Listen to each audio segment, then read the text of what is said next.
This video, I'm going to pose a question that I've been thinking about a little bit here. Earlier today while I was at work, I was listening to an interview between two people, and they were discussing, deep matters, philosophical things, and one of them brought up the idea that Napoleon Hill, the man who wrote Think and Grow Rich, the famous book that is world-renowned, and the idea that he was a notorious con man, and many people don't know this and this sort of thing. And he said it in such a way that was, in his mind, designed to strip the work of any of its virtue, any of its deep, profound, universal meaning, any of its insight, anything that can be considered a worthy pursuit by those who read it, because of these allegations that have been, brought against Napoleon Hill. But the question I have is, to what degree does a man's character, which is made up of vice and virtue,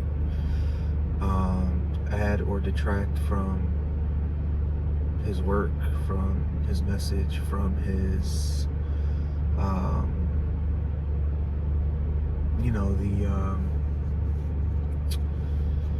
the wordiness of what he has to say? Because I know, it's a common tactic that people use when they wish to discredit someone and they have no other recourse. They use ad hominem arguments to chastise the man, to crucify the man, to discredit the man, to shed a negative light in order to manipulate the perception of the masses into a distrust of him, aversion toward him, any of these sorts of things, a dislike.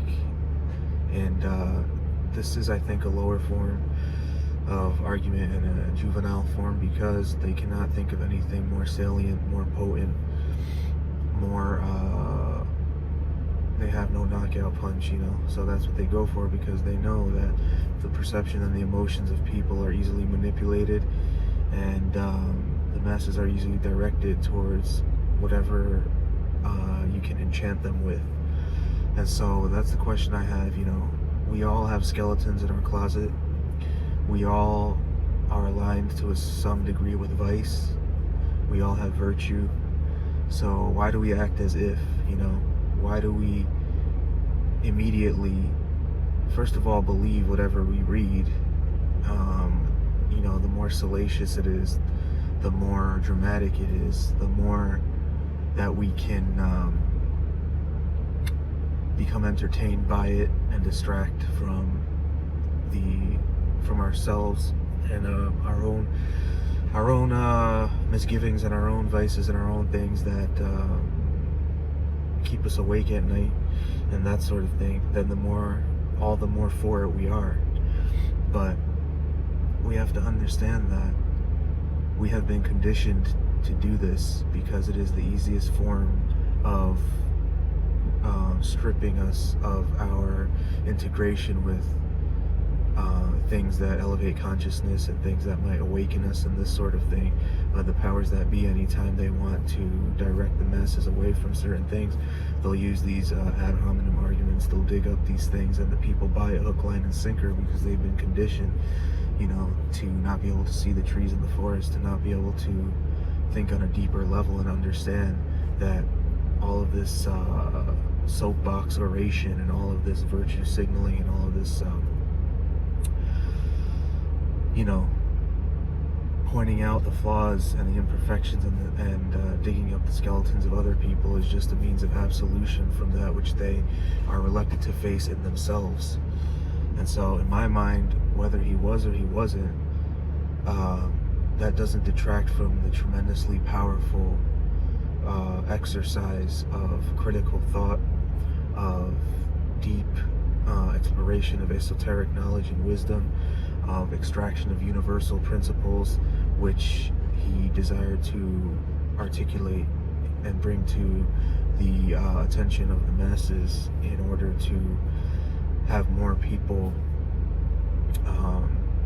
aware of the tremendous power of proper mind orientation and management and this sort of thing that is part and parcel to consciousness ascension and self-actualization and all these things. So it's just my opinion that we need to stop acting as if, if we were to really be honest with ourselves and the world, and just lay out on the table all the things that we've done, the shameful things, the things that, haunt us to this day. The most deified, the most elevated among us would all be brought to our knees as equally as anybody else, because we all have these things, but some more than others, some more depraved, some more heinous than others, and this is all predicated upon the value systems we assign to these things and what is worse and what is better and all of this stuff. But to what degree are we to disregard what a person has to say or the work a person has done because of the things attributable to their character or lack thereof? And I think this takes a lot of contemplation, because it is going to inevitably color our perception to a certain degree, because we have a hard time separating, because these things come from this person, and the type of person that this is, in a way, is the instigator for the thing that they're putting forth for us to appraise and interact with, and this sort of thing.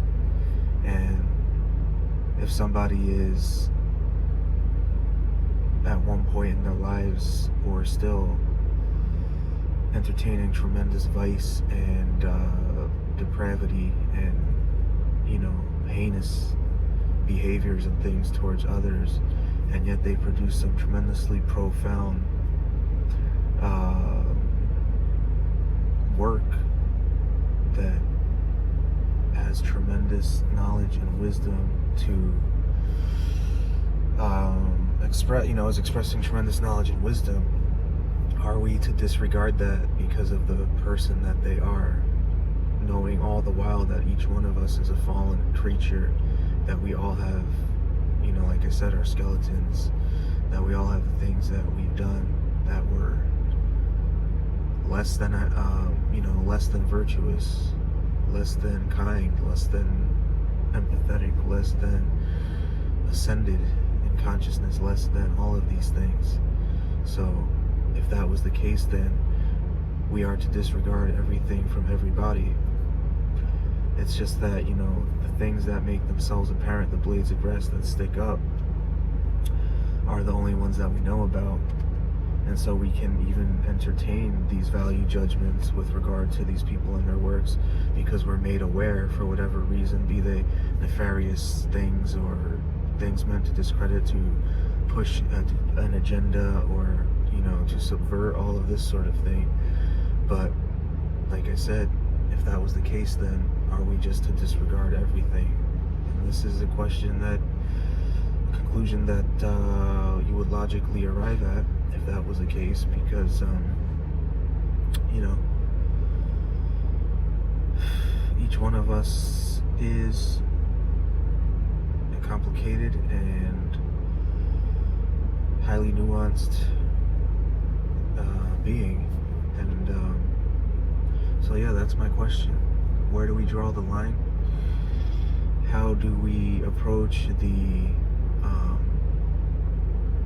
works of such individuals, and the larger implication as it relates to society as a whole and each individual that makes it up?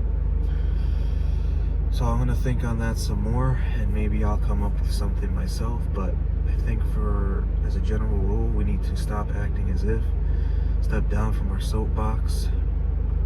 And the funny thing about the truth is, it is the most freeing thing and the most elevated of things, and yet we all fear it, because we've all been conditioned to exist in this highly illusory society where we have layers upon layers of masks, and bullshit permeates the very air we breathe. So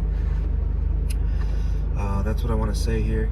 Oh, and as I said, I'm going to think on it some more. And if you could like this video, feel free to answer the question. I will welcome and appreciate any insight, any opinions, anything like that. And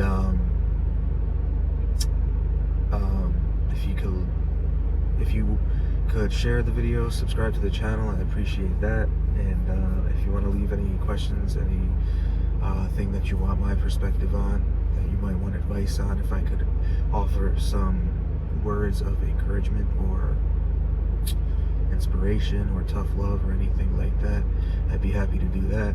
And check out my other channel, Ray Rivera. I do music and art, and just know that the title of my channel is what it is for a reason, and that reason is that whatever suffering, trials, tribulations that you're going through, they're absolutely necessary to forge you, to strengthen you in every regard of your consciousness, mental, physical, spiritual, emotional. And it's not about you. It's to allow you to facilitate God's ultimate purpose, to allow you to fulfill your role in this collective experience that we're all a part of. So we each have a role to play, and to allow you to manifest your ultimate self, and know that you are to extract only the most elevated of blessing from it, and not be subdued or diminished by it, or take a defeatist mentality or a victim mentality in light of it, or be crushed underneath its weight. But know that you can get through it, and as you get through it, you will ascend higher and higher, and you will be able to have a profound and positive impact on everybody that you encounter, and uplift others, which is of the utmost importance. And you can get through it, and you will get through it. You stay the course, and strip yourself of the illusion of the individual and separate ego that is bearing this burden, because there is no separation, and we are all part of the same thing. And if you orientate your mind properly with your approach to your suffering, then you will suffer less, because you will decide the meaning, and the meaning will only be blessing. So keep that in mind, and thanks for watching.